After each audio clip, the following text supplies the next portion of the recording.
Good morning mga kagigil. Ayan. May bahaw. So, magsasangag na naman ako. Haha.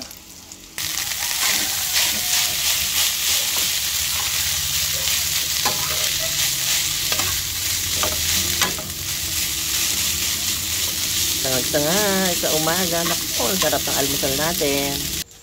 Ayan na ang ating sinangag.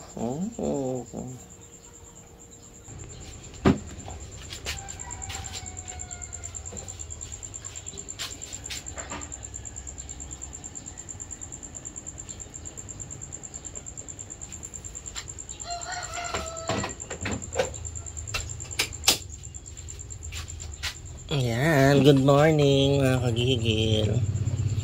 Timpla na tayo ng coffee. Kape with Milo. O, diba? Kape siya, nilagyan ko siyang Milo. Ginagawa naman to. Masarap siya. Ayan. Tapos, meron tayong itlog na pula. Ayan. Tsaka meron tayong luncheon meat at ang ating sinangag. Ayan. Yan ang ating almusal ngayong umaga. Kaya na tayo mga kagigil. God bless you all.